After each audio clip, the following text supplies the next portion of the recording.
The Lord be with you. Welcome.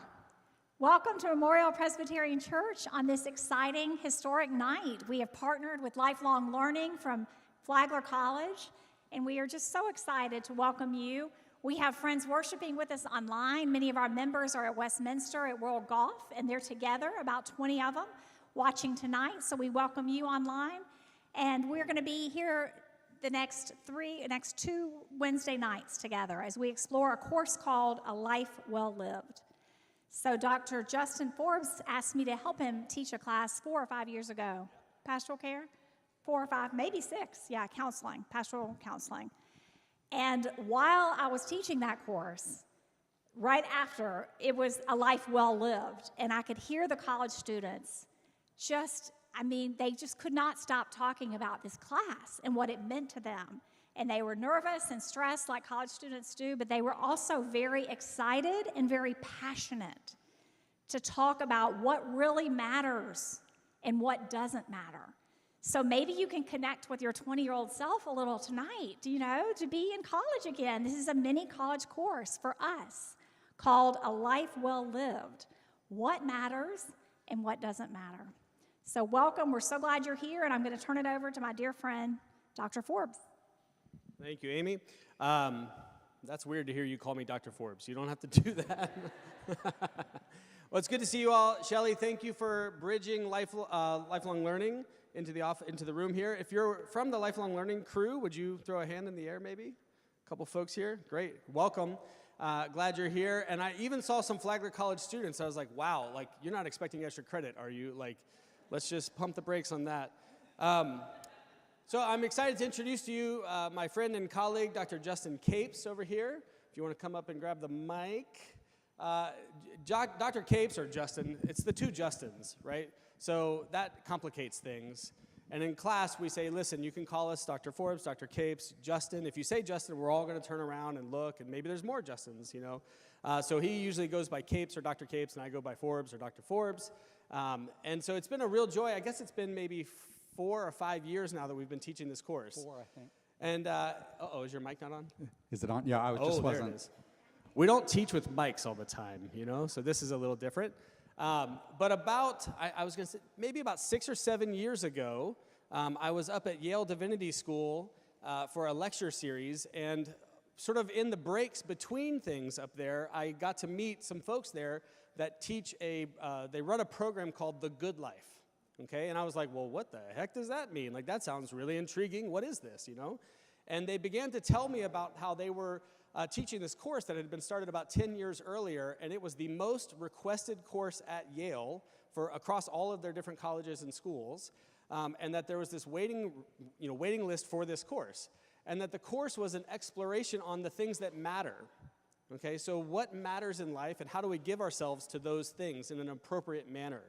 And it was fascinating because they said, at Yale we do a great job of churning out people to go onto Wall Street and become wildly successful. And then they get into their 60s, and they're estranged from their children, and they're on their 3rd or 4th marriage, maybe not, and they're sitting there with everything in the world and yet nothing of substance or consequence. And we started to realize that we needed to start trying to address that question or that problem at an earlier age. And so they launched this course as a pilot, and it just took off, right? It was a wildly successful course. And I was so intrigued by this that it wasn't too much longer that Capes and I were having lunch one day, and we just started sort of brainstorming and dreaming about a course like this. And wouldn't it be cool if a philosopher could co-teach it alongside a theologian? And what if we brought our different disciplines together to have this course? You want to say a little bit about the root of this thing? Yeah, so Justin had mentioned the Yale course, and I had known about the Yale course as well. And we were talking about that and what a great thing that was, and how that would be a good thing, sort of thing to bring to Flagler. And we were also at the same time talking about our love of John Steinbeck, the 20th century American novelist, and in particular his little novella, The Pearl. And if you've never read The Pearl, it's about some indigenous inhabitants of Mexico right around the turn of the century, and the acquisition of what for them is an amazing wealth, and the effect that that has on their lives for potentially good and also for potentially ill as well. I won't give any spoilers about what happens for those who haven't read it. And we thought, well, isn't this book just a great way to explore these questions? Why don't we build a course that is either built around or starts off exploring the ways in which the people in this story make choices that help their life go well and also make choices that cause their lives to go poorly. And then we were off to the races. It took us a few years, I think, to get going and to figure out how we were going to bring both of our disciplinary perspectives to bear on the same course and the mechanics. But we did it, and we're still refining the course and still improving. But I think we're in our 4th year now. And it's been pretty well established and pretty well received at Flagler. We've gotten some national attention. We've been interviewed about it by the Chronicle of Higher Ed, and so it's been a good experience thus far. And we hope to build the class even further. And I think one of the questions that I often get is like, oh my gosh, are 19 and 20-year-olds asking these questions? Right? Like, are they actually asking questions about the kind of life they want to craft? Or man, I don't think I was doing that when I was 20, is sort of the response I get from a lot of people, right?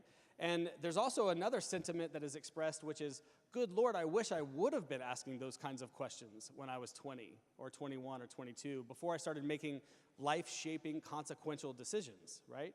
And so it's been really beautiful. We piloted the course with just a few students, and we landed on this structure of the course that we would consult or interrogate traditions that, broadly speaking, shaped Western culture, okay? And so we have landed in this course studying Judaism, Christianity, Aristotle, and the Stoics. So Dr. Capes brings Aristotle and the Stoics to the room. I bring Judaism and Christianity. And we start the class reading the Pearl, which again is just a phenomenal little text, and it just gets their mind going. But the very first day of class, they walk in, and taped across the room, all around the room, are a bunch of these statements or verses or quotes. And I want to read a few of them to you. And we invite our students to just start walking the room, very first thing, walk around the room, and we want you to find one of the quotes that just punches you in the gut, right? That just kind of grabs your soul. So here are a few of those statements. You become what you give your attention to, Epictetus. The unexamined life is not worth living, Socrates. Don't explain your philosophy, embody it, Epictetus. Peace I leave with you. My peace I give you. I do not give to you as the world gives. Do not let your hearts be troubled, and do not be afraid, Jesus the Christ. Knowing yourself is the beginning of all wisdom, Aristotle. God saw everything that he made, and indeed it was very good, attributed to Moses. Now, this is not comprehensive on any level. There's a million statements and verses and quotes that would be life-shaping, but we ask our students, go around and see these different statements, these verses, these quotes, and tell us, what grabs you? Why? Why does it grab you? Are there any that you hate? And it's fascinating to hear some of their comments. Don't explain your philosophy, embody it, right? So people make a lot of noise, but their actions don't follow what they're saying. And a lot of our students grab onto that, right? And they wrestle with that. Some of the other ones, he who has overcome his fears will be truly free, by Aristotle, or patience is bitter, but its fruit is sweet, also Aristotle. They grab onto these, and we start having discussions right out of the gate in this class about, okay, who are you, and what sort of decisions do you want to make in your life? And I think Capes and I, even though you have a conflicted relationship to this statement, I'll let you comment on it in a second, we sort of bridge out of that exercise and into our first discussion with this statement by Socrates: the unexamined life is not worth living. In other words, what we beg of them is that they would not just go through life without intent.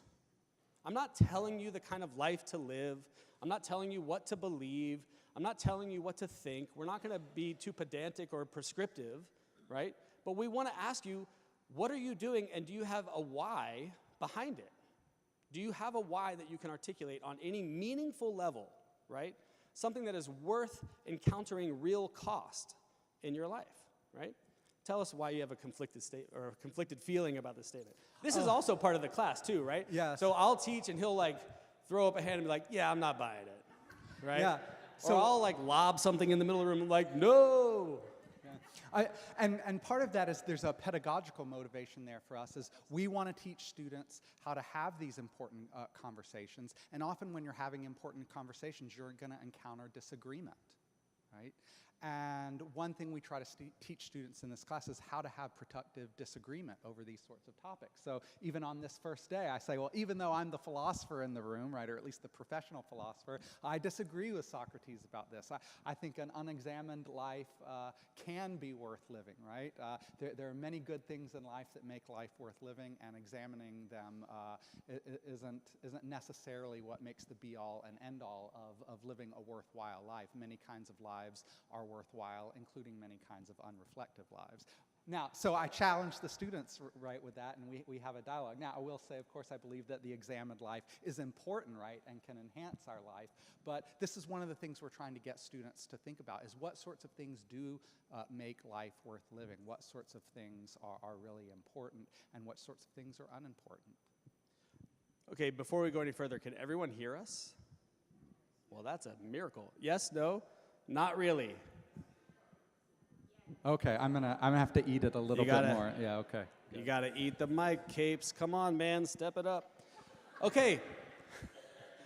So we established this question that you should be living with intent, right? We want to have a purpose to the work and the way in which we work and to the way in which we spend our time and our money, right? And so we get into this idea that your calendar should be a reflection of your values. Where does your time go? I'm asking you. Where does your time go? Where does your money go? Where do your dreams go?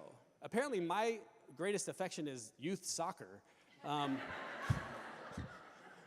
No. I feel like all my time and money go there. But no, truly though, like, what would it be like for us to take an audit or for us to interrogate, like, the last 30 days? Where did your money go? Where did your time go? Where are your affections? Where are your dreams? What do you dream of, right? And what does that say about what's under the hood, right? And so we have given you this piece of paper. Do you have this? Great, okay. So what we're going to do with this is we're actually going to do some of this work together. We're not going to just tell you about this class. We're going to do some of the work together. So before we take another step, I want you to, we're actually going to talk to some people. I know that might be crazy to think about, but we're going to talk to some people. So would you find proximate to wherever you are, 3 to 5 people, no less than 3, no more than 5, where you are sitting, and just introduce yourself real quick. Go ahead and do that before we go any further.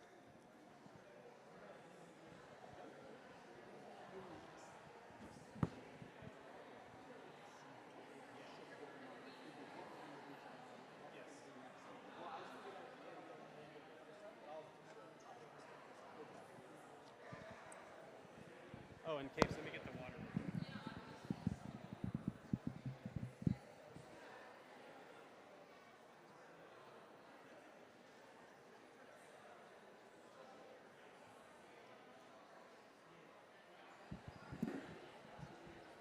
All right, you got 1 more minute. We're not looking to build friendship here. Calm down.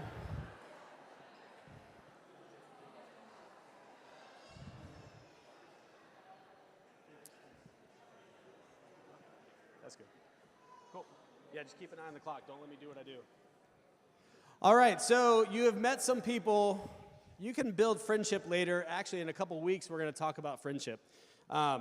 And by way of just admitting this here, this is 3 weeks, which is code for 3 hours, which is really like 40 minutes each week. So this is just a taster. This is not a full glass of the class. This is just a taster. We've already had to make decisions about all the things to let go of that we would love to have talked to you about, but we didn't want to let go of this exercise. So we put up on the board this list of things that we are considering. Is this necessary for us to have, or is it essential for us to have these things to have a good life, right? And so we challenge our students. We want you to go through this list, top to the bottom, and just put an E next to things that you think are absolutely essential for a good life, and an N for things that you would say, yeah, that might be a good thing, but it's not essential. It's non-essential, okay? There should be little pencils, you know, church kind of pencils around you. So go ahead and grab those. Yes? Oh, you know what MES is? That is the leftover from the one above that says sports, athletics, and games.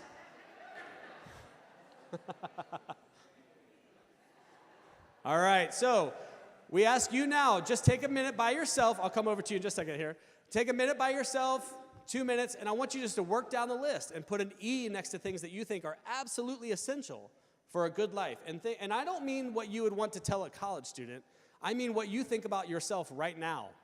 Because it's never too late. You have air in your lungs today, right now. Your feet are on the ground. You have air in your lungs. We get to choose how to live our life starting now, starting again now, right? So let's do this exercise together. E for essential, N for non-essential, and I'll give you a minute to do it.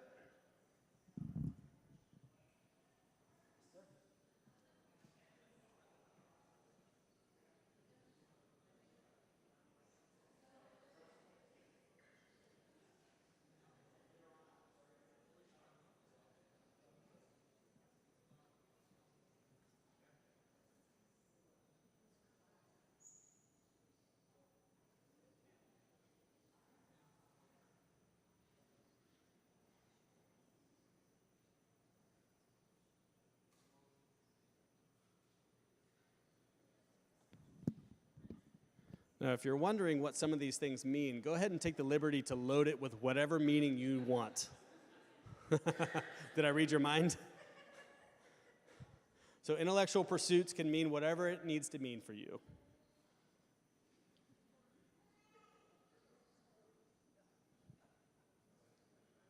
But television absolutely includes Ted Lasso, so...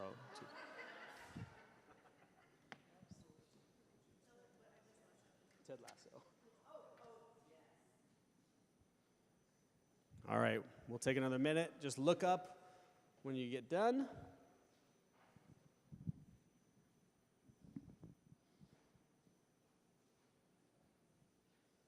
If you could you count how many you marked as essential?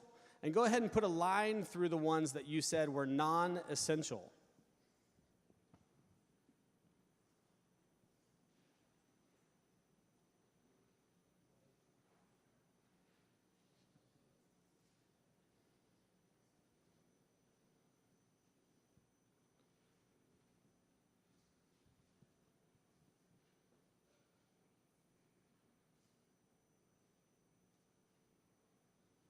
Yes, sir? Yes, MES. So that just belongs to the line above, sports, athletics, and games. Sorry, I should have said that louder. I also should have caught that mistake.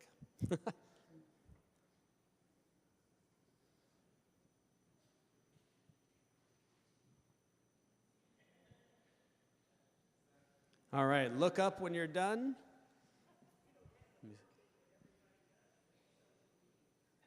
On purpose.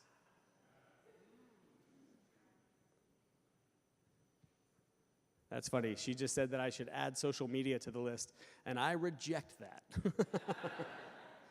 Okay, how many of you had more than 10? More than 12? More than 15? All right, wow, we got some people that are hungry for some life. More than 20? All right, 17? Okay, all right, good.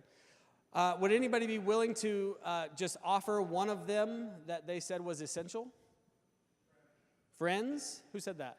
Friends. That's great. Friends. Friendship. Yeah. Nature. Health. Have you heard the little quip? The man who is healthy has a million dreams, but the man who is unhealthy has but one. Right? Our health is a big deal. We had a fascinating conversation with a young woman in class. Well, I'm just going to start talking about class. Is that okay? I won't say names. If I say a name, just kick me. But this young woman said, I'm really committed to my friends, but I'm also really committed to my health. But what I do with my friends is unhealthy. Weird, right? And so she went on to say that, like, when we get together, like, one of the things that we inevitably find ourselves doing is we just smoke a lot. Like, we smoke cigarettes together a lot. And I know that that's terrible for my body, and I don't want to do that, but I also don't want to break from my friends. And so she was conflicted with this. We had this amazing conversation about, it's just not as simple as like organizing these couple things and pretending that life will fall into place, right? That's complicated. Great, let's talk about it. What's another example of something that's essential? Freedom. We do need freedom. Yeah. Honor. Rationality. Hello. Humor. Pain, I heard. Music. Anybody fighting for music over here? The arts? Great, okay. All right, so here's what I need you to do now. We're going to get a little more selective. I need you to whittle this down to 10 items. Whoever had like 17, you're going to be hurting. That's you, man, yeah. You're going to have to start making some choices here. Cut it down to 10. Just cross off a couple of them until you get to 10. 10, yes, 10 essentials. Thank you for clarifying. 10 things. Whittle it down to 10 items that you think are absolutely essential. You could not live a good life without these things.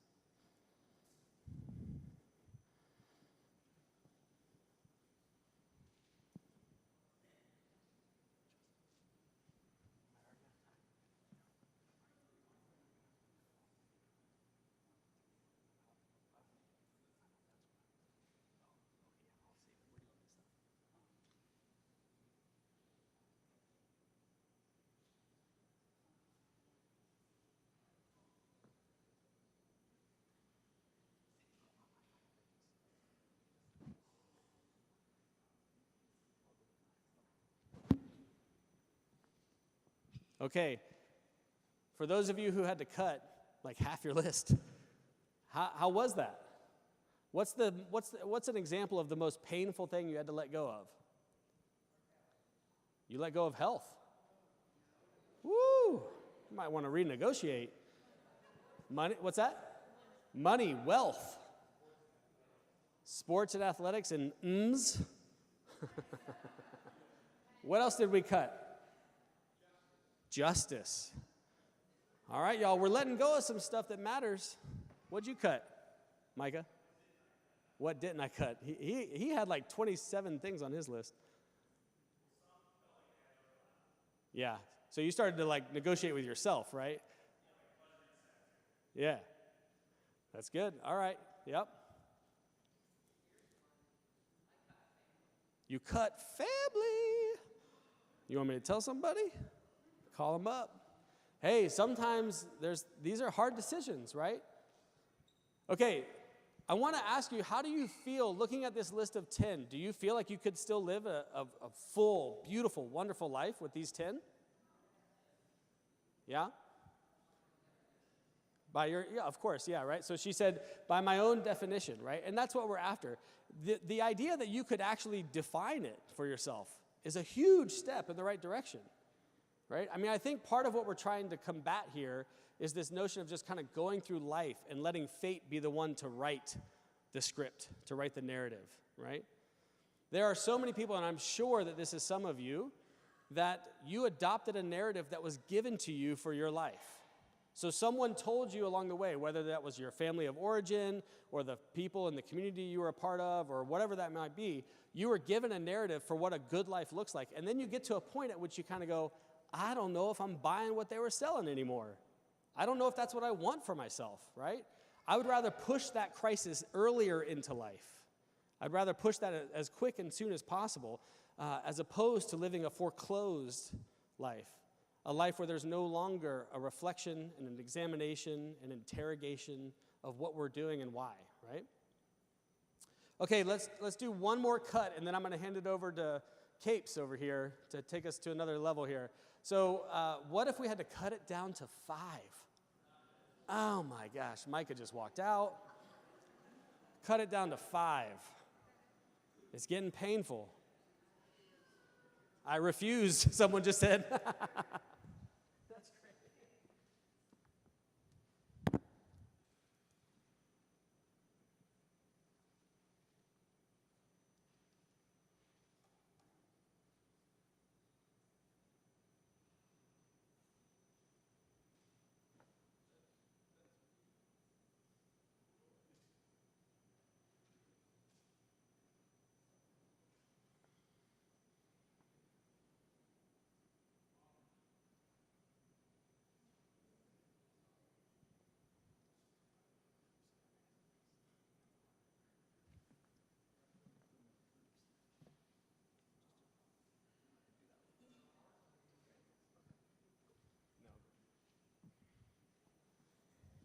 Okay, so before we hand the reins over to Dr. Capes to complicate this even more, I want you to turn to your groups and discuss the process of cutting from 10 to 5. What did you have to let go of?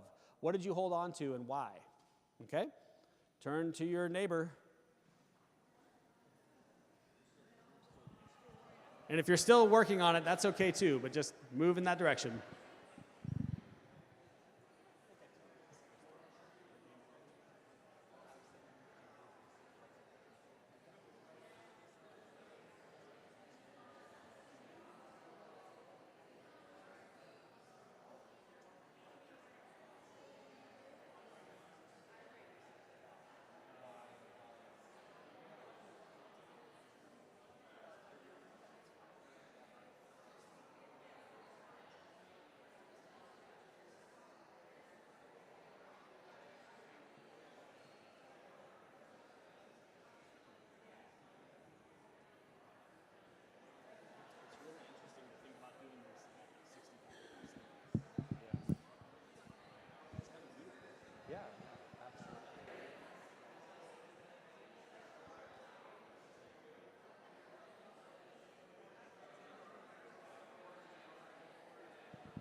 I'll let them process it, and then I'll give it to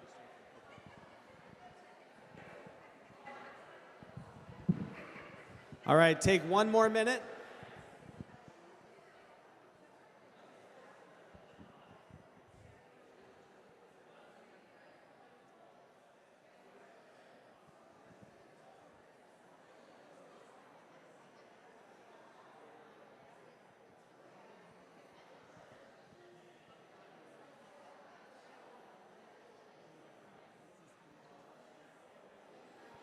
All right, we're going to call that a minute.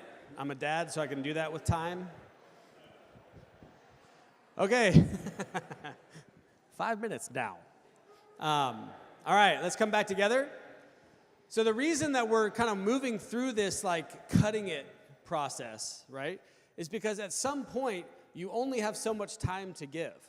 You only have so much money to spend. You only have so much attention to focus on something, right? And so I just heard in the front group here, I had to cut music, right? And that might be painful and hard, but there are other things that, Irvin was willing to hold on to because they are a reflection of some deeper sense of value, purpose, meaning, identity, things like this, right? And so it can be painful, but isn't that life? Isn't that life that we make choices every day, right? This last summer, I went on a sort of a vacation getaway with my family, and we get back, and I had to work a half day the first day back. I had to go in for a couple meetings that first day back after being away for 7 days of like nonstop attention to the children, right? And my 5-year-old goes, "Ugh, you always work." And I'm like, dude, come on. I literally just gave you everything for like 7 days, right? It was utterly exhausting and wonderful. But so like you're making these sort of decisions as we go, and yes, I had to choose something. I would not put work above my children, right? But I have to live in the reality of the world, and which causes me to negotiate, right? And to keep a balance among competing values and things that I care about or that I love. So with that said, I'm going to hand it over to Dr. Capes. All right, so you should have your list. Am I using the mic properly? Good. So you should have your list, if you're doing what we asked, you should have your list down to 5. Now, I have a question. I'd like to hear from a couple of people. How many of you looking at your 5 would say, even with just this 5, I could still live a good life? Even with just this 5, if I had to let go of everything. All right, will someone be willing to share what their 5 are? Maybe one volunteer to share. Yes, please.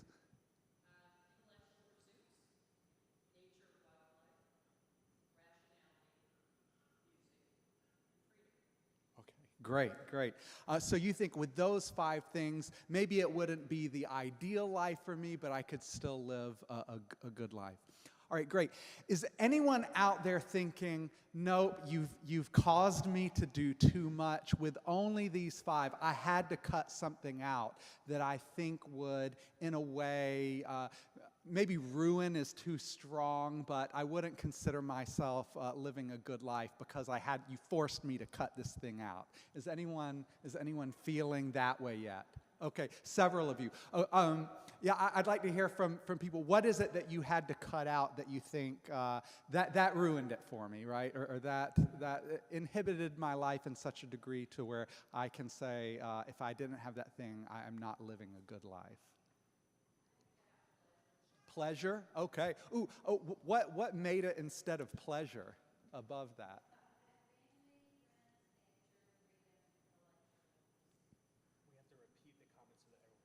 Okay, great. So pleasure was the thing that you had to get rid of, and you think that without that significantly inhibits the quality of your life. All right, good. All right, so at this point in the exercise, I think there's an important lesson for us to learn about what living a good life involves. That for all of us, I think, even if you haven't gotten there yet, there's a certain cutoff where you're saying, I really need that thing in order to live a good life, right? That thing is absolutely essential for living a quality life. But I think that forces us to ask ourselves a question, a reflective question that Justin and I want you to reflect on. And that is, how in your life, if you're taking an audit of your life, are you actually doing things to facilitate that thing, right? So if pleasure is really important to you, are you, right, giving yourself, right, to pleasurable activities, or are you letting other things creep in, right? Because the worry is, if you can let other things creep in, that's a decision maybe by not being intentional. That's an action that you're taking that can inhibit the quality of your life, because you are effectively saying that I need this thing in order to live a good life. But if your actions aren't reflecting that, then your actions may be steering you down a path, right, that is not ultimately going to result in the sort of life you want to live, right? And I think that the lesson for us, or the thing to think about here, is that certain things are truly essential for us as individuals to live a good life, and perhaps for us as a species, that we absolutely have to have. And so if something is an absolute essential for your life, then that should be reflected in the way that you're living out your life, right, in your actions. Otherwise, right, you're headed down that path that may not be taking you to a life well lived, right? Whereas if those things that are absolutely essential, right, really are reflected in our behavior, in our bank account, the way we spend our time, the way we spend our mental energy, right, that's at least one step, right, down the path of living a good life. But, and here's the thing I want to talk about, even if you have everything that is essential for living a good life, all the things that you need, that doesn't necessarily mean that you're going to have a life well lived, because there's going to be another step in the process. And I'm going to talk about this second step in just a second. But to get us warmed up, a little bit more pain. You've gotten the list down to 5. Now I want you to take it down to 3. Cross off 2 things on this list and keep the top 3.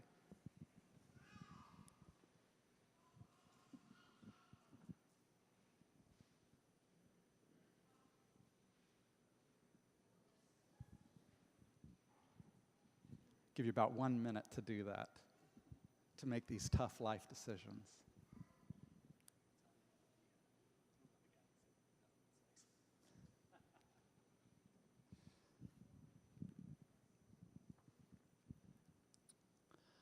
All right, so if you've whittled down to 3 now I suspect that the pain is starting to creep in a little bit more. How many of you would now say that with only these 3, now I've sort of crossed the barrier from being able to live a good life to now not being able to live a good life? Anyone cross that barrier after 3? All right, a few people, good, yeah. With only 3 of these things, it seems to many of us like it's going to be pretty difficult. Yes?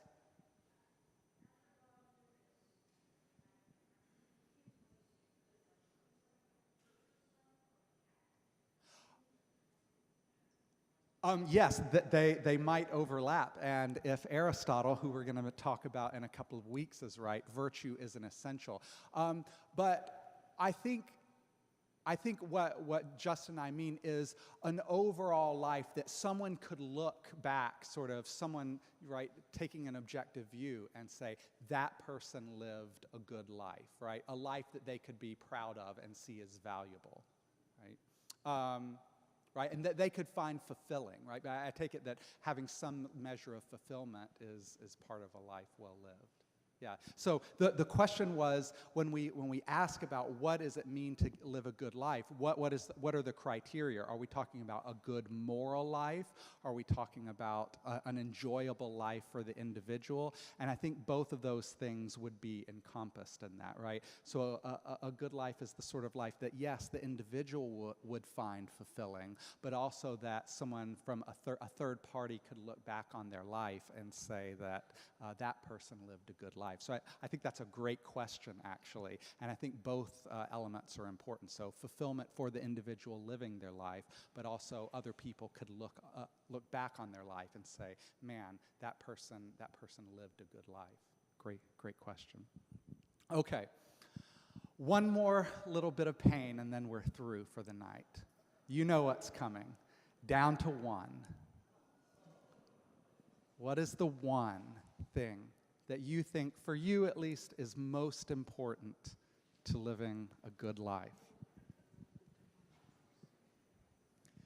And then once you get it, once you've decided on that one, turn to your little group and share with one another not only what made it to the top of your list, what made it last, but also why for you that thing is the most important or the most significant.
All right.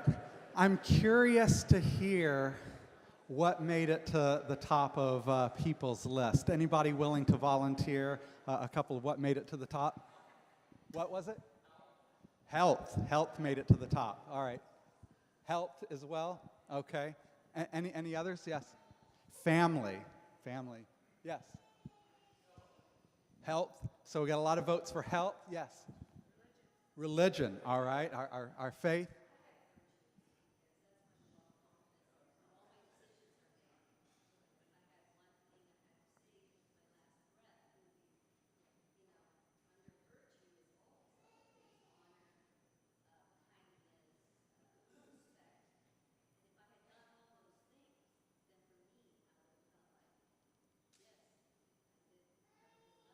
All right, great. So you're trying to get a lot of them smuggled into virtue. That's great. Yeah. All right. That's good. No, and that's allowed. That's not breaking the rules, right?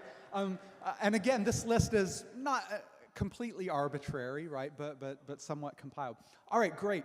So I want you to notice what I've sort of subtly tricked you into doing. Ordering your loves. Right? Ordering your loves. So there was a bishop, you might have heard of him. His name was St. Augustine. And Augustine had this idea of ordo amoris, the ordered loves. Right? And for Augustine had a particular vision for what a good life looked like.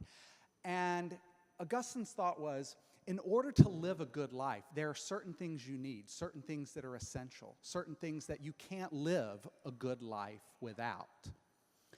But just because you have all those things in your life doesn't automatically mean that you're living a good life, because you might have all the things you love and all the things you need, but they might be disordered. You might have disordered love.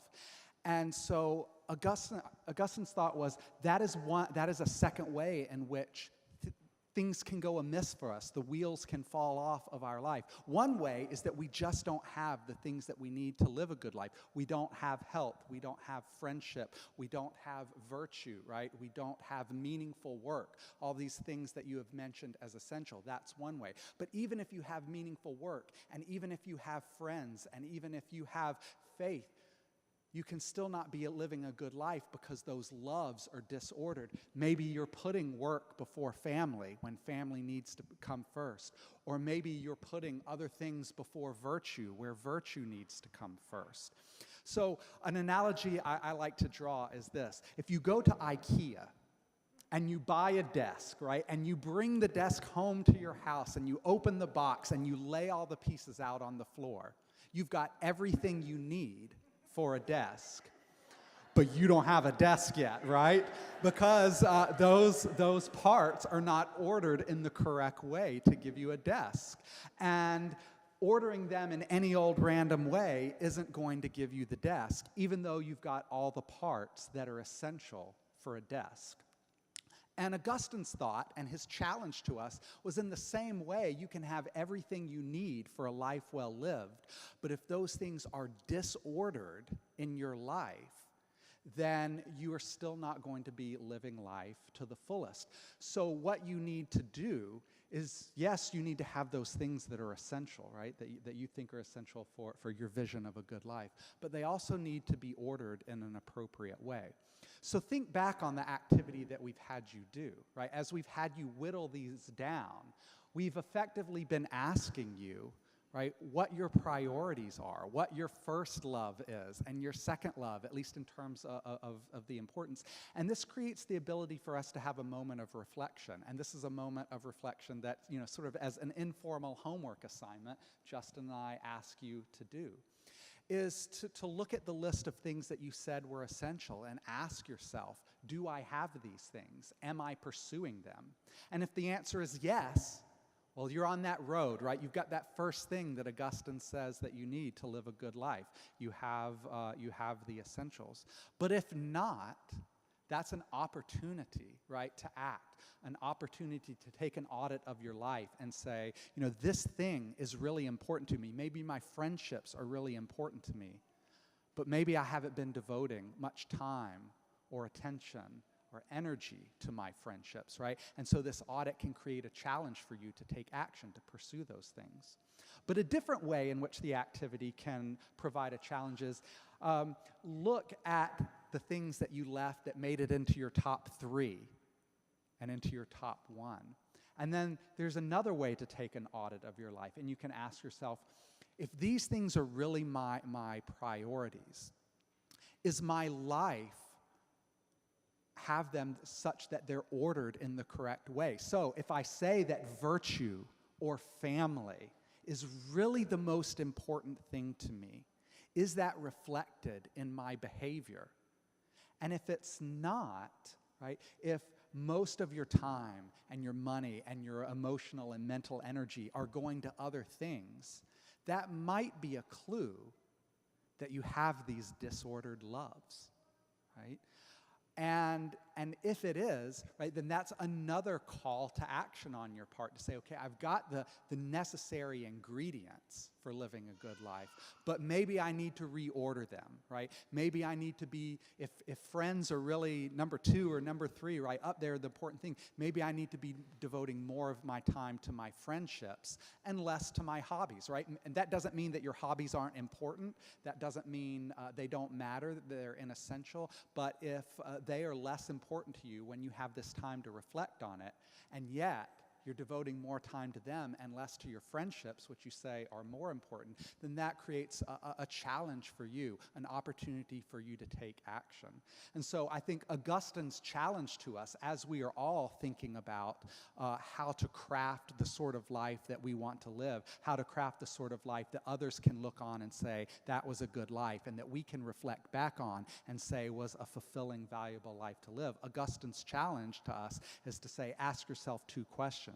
Do you have the things that you need for living that sort of life? And secondly, are those things ordered in your life, in your affections, in your behavior, in such a way that is going to enable you to live the sort of life that you want to live? Anything you want to add? So as we're talking about some of this, I realized that in our setting at the college across the street, the average age is like 20. Right? And so this is like an interesting thought experiment for them, right? It doesn't necessarily have all the teeth or the consequence that you walking out of here tonight could potentially have in your life, right? One thing we didn't mention about the course, and is really a fascinating part of it, is that the final exam for this course is that we have them write their own eulogy.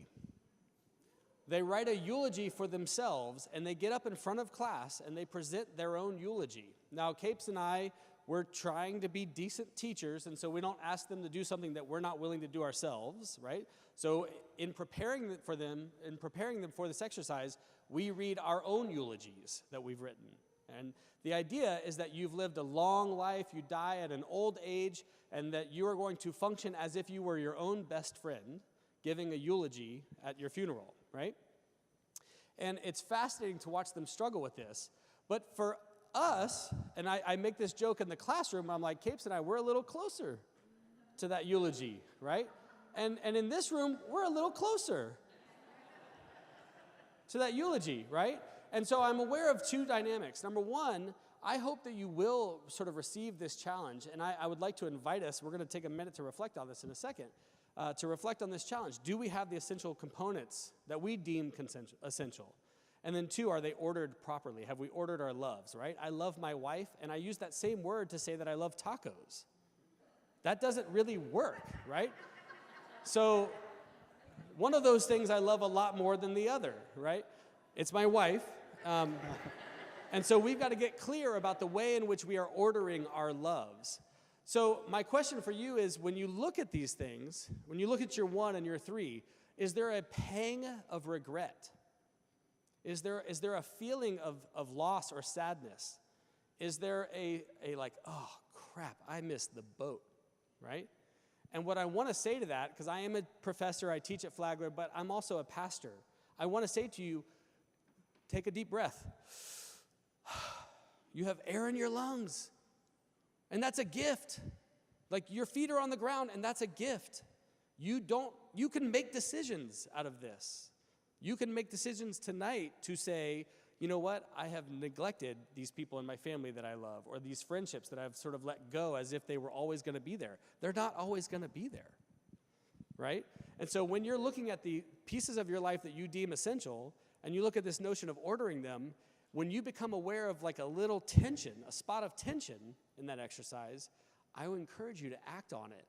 We're begging these 20-year-olds to live a life of consequence, one with intent, driven by some sense of who they are and what they feel like they're supposed to do in the world, right? But we're a little further along. And you know a lot of who you are, I'm guessing, right? So how do we get clear about this exercise and how it might act upon us?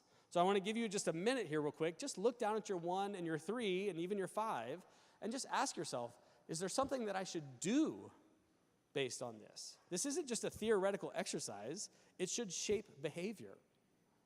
Eventually, it should shape your calendar and your wallet, right? And the people who you call and the people you go visit. So take a minute and look at your 1, your 3, your 5, and ask yourself, is there something that you should do based on this?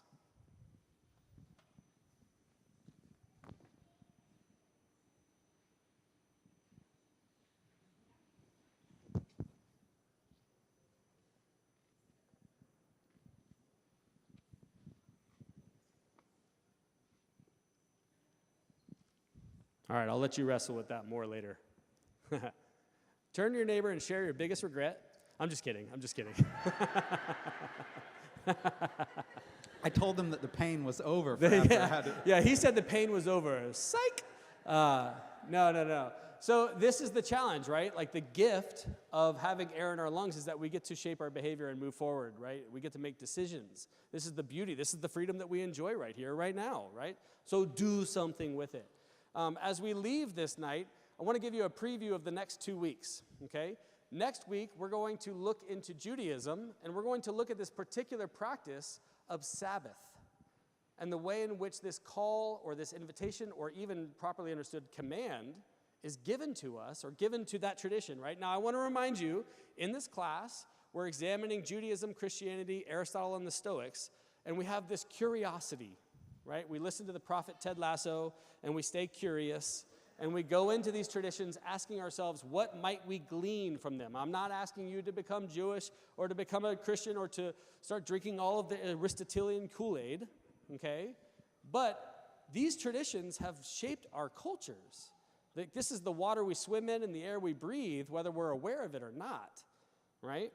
And so if that's the case, maybe there's something to learn from those traditions. Maybe we could continue to grow and learn from them. And so next week, we're going to dip our toes into the water of Judaism, and we're going to look at this practice of Sabbath and what might be baked into that and how that might actually offer a corrective to some parts of our lives that push us into places that would feel very much not like a life well lived. And then the week after that, we're going to turn to Aristotle. We'll say more about Aristotle when the time comes, but you've probably heard the name before. Aristotle was a Greek philosopher and the student of Plato. And he wrote a very influential book called the Nicomachean Ethics. And in the Nicomachean Ethics, Aristotle paints a vision of what he thinks a good life looks like and what you need to do it. And very important for Aristotle were friends. And many of you said something similar. And Aristotle encompassed family under friends, I think. So friendship was very important for living a good life. But that raises a question, and I think many of us would agree that friends, including family, are essential. But that begs the question, what is friendship? And what does it mean to be a good friend? And what role do good friends play in a life well lived? And Aristotle offers us an account of that, so we're going to learn about Aristotle's account, and we're going to take a look at his argument for why friendship was important and the role he thought friends played in living a good life. A little teaser, several people mentioned virtue and morality, and for Aristotle, friends are really important for being virtuous. In fact, for Aristotle, you almost can't, it's going to be very unlikely that you're going to be able to be a virtuous person, which Aristotle thought was essential for living a good life, unless you've got the right sort of friends. Okay, Capes, I'm going to I'm going to ask you a question. I'm going to give you a minute to think about it. So if we've asked them, this is back to the eulogy thing, right? Like we do what we ask them to do. So if we've asked them to think about something they need to do out of tonight, what's that for us? So I'm going to answer. I'm going to give you a minute. That was like a kindness. Oh, okay. That was a I appreciate kindness. the kindness. I appreciate Normally your I would virtue. just answer and now, what about you, you know?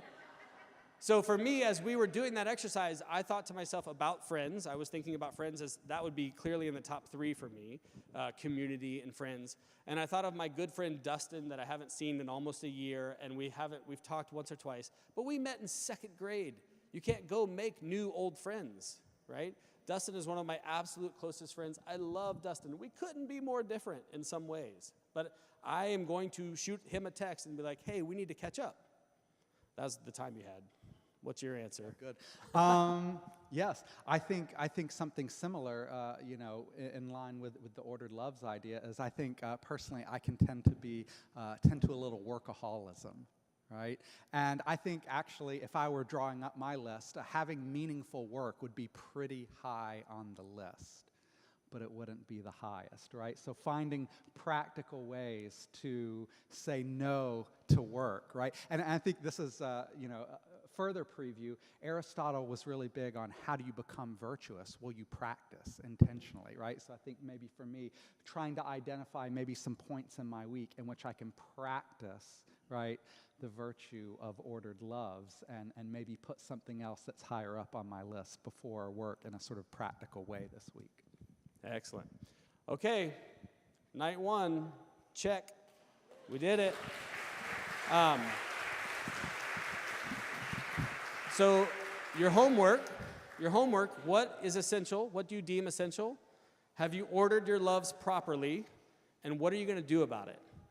Let me close us in prayer and we'll call it a night. The Lord be with you.